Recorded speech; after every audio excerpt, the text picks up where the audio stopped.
We're now pleased to be joined by Kerri Berson Levine, who is co-founder of GIRLTALK Takeover and vice president at the Fidelco Group. Good to see you, my friend. Hi, Steve. How are you? Doing great. By the way, we should tell everyone, every year there's a charity event. It's not the GIRLTALK Takeover thing. Just let's plug that. It's the Opportunity Project golf outing that we're a little remote this year. Tell folks what that is and why it's so important. Opportunity Project is a not-for-profit organization based in Melbourne for people who have survived a brain injury. And the golf outing is their one and only fundraiser every year that raises upwards of $250,000 every year for the organization. We actually had a successful golf outing this year, albeit the pandemic. It's a really incredible cause and an incredible event. And it's an honor to host it. And your dad, Mark Berson, brings us all together with that. Hey, let me ask you, what is GIRLTALK Takeover and why does it matter now more than ever? Kerri? GIRLTALK Takeover is an event that a girlfriend of mine, Angela Simmons, and I started almost 10 years ago. That we have done 3 of these events in inner cities, starting and piloted in Newark, New Jersey, working with RWJ Barnabas Health, Boys and Girls Clubs of America, and lots of other partnership organizations for 250 girls ages 8 to 16 at one shot, where we host the event at the Boys and Girls Club. And it has 3 parts. We literally take over the clubhouse for one day, almost an 8-hour day for the girls. We have an opening and closing where we expose them to all sorts of female role models throughout the day and show them all different career paths they would take, since everyone may not become a doctor or a lawyer. They can meet anyone and everyone in different fields. And the event has 3 parts, which may help explain it a little more. The first part is health and fitness, which is hosted by RWJ Barnabas Health, where they can learn about healthy eating from famous chefs. They can learn about sexual education from Angela and some of the practitioners at RWJ, and they can learn about exercise. Community empowerment, where we'll work with lots of local organizations, where the girls can see free programs that they can do to help build a college resume after school. So in Newark, for example, they would work with, in the past, Clem Price, Glassroots. The late, great Dr. Clem Price from Rutgers. Go ahead. They worked with dancers from NJ Pack. And again, they were meeting all kinds of role models, but also learning about programs that they could participate in for free, with or without the Boys and Girls Club after school, to help build a resume or a college resume, or maybe meet a dancer and say, I want to be a dancer. Or maybe meet a professor and say, oh, hey, maybe I want to be a teacher or a professor, or learn more about glass blowing or become an artist. And the last part was fashion and beauty. And this we really watched help build the girls' self-esteem. The girls got to work with, one of our main partners was Essie and Donna Karen New York, and the girls got to meet people in this industry, which is an industry that some of them are likely to find as they grew up.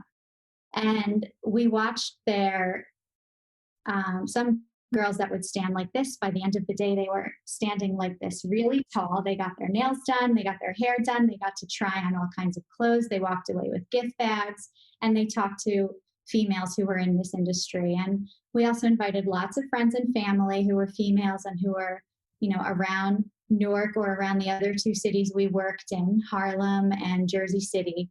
And the girls were just exposed to all of this throughout the day. Kerri, I've known you for a long time because we worked on charity efforts together, and mostly around Opportunity Project. Why do you care so much about this GIRLTALK Takeover? Because it's not just a thing you do. I've known you long enough to know it's very personal. Yeah. So GIRLTALK Takeover started as Angela's idea. Actually, she wanted to do something with females, and we wanted to do something together. It became very personal to me when we started meeting young girls all around Newark, and we decided we were going to come to Newark, which is my family's birthplace. We have a lot of history there. We do a lot of work there. Particularly around Newark Beth. Particularly around Newark Go ahead. Beth. Sorry. Always. And we started to talk to the girls at the Boys and Girls Club and to Cynthia Banks, who is a real stakeholder and a strong person at the Boys and Girls Club in Newark. And when we asked the girls, first of all, there was a lack of program for females at the Boys and Girls Club in Newark. We found that there were many more programs for boys than there were for girls. By the way, Kerri, back in the day where I was at the Boys Club on Broadway in Newark, only called the, you know what, Boys Club. So I just want to be clear, changing the name is one thing, but having programs across the board is another. I'm sorry, go ahead. Yeah, no. And when we asked a class of 10 girls who were about 10 years old what they wanted to be when they grow up, 9 of them said a doctor and a lawyer, and 1 of them said a dancer.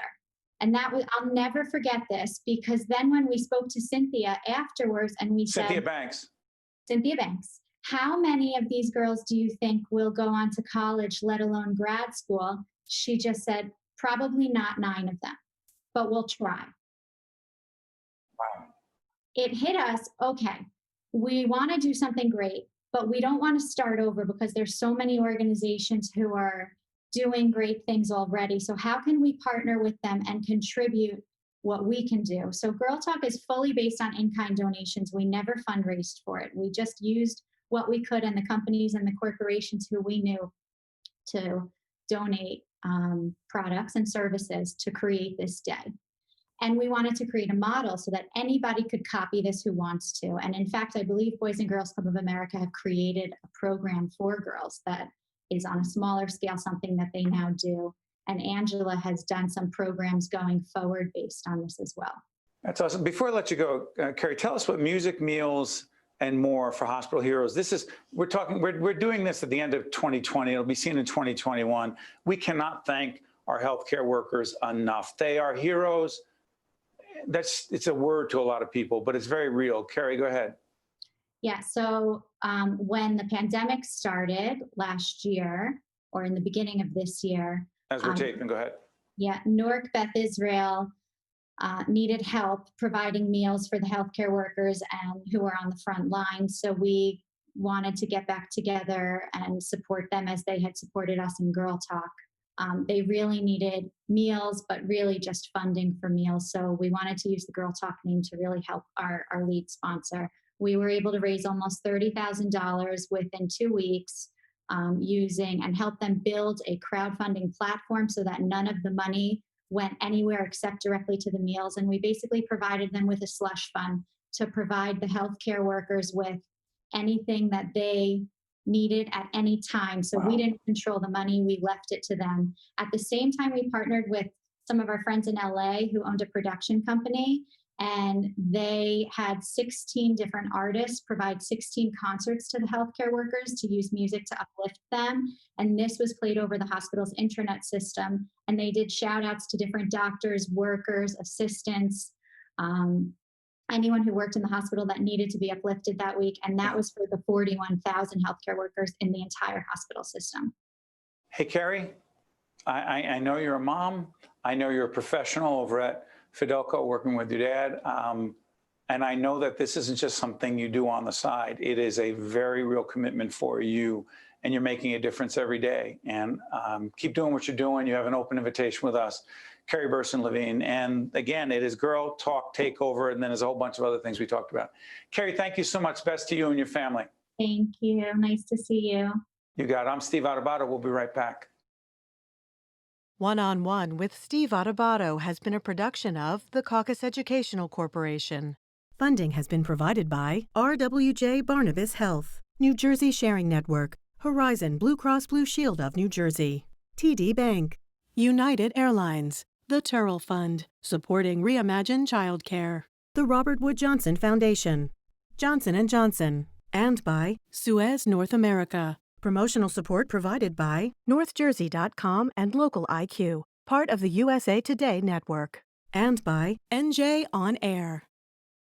If you need to see a doctor, RWJ Barnabas Health has 2 easy ways to do it from anywhere. You can see an urgent care provider 24/7 on any device with our Telemed app. Or use our website to book a virtual visit with an RWJ Barnabas Health Medical Group provider or specialist, even as a new patient. You've taken every precaution, and so have we, so don't delay your care any longer. RWJ Barnabas Health. Let's be healthy together.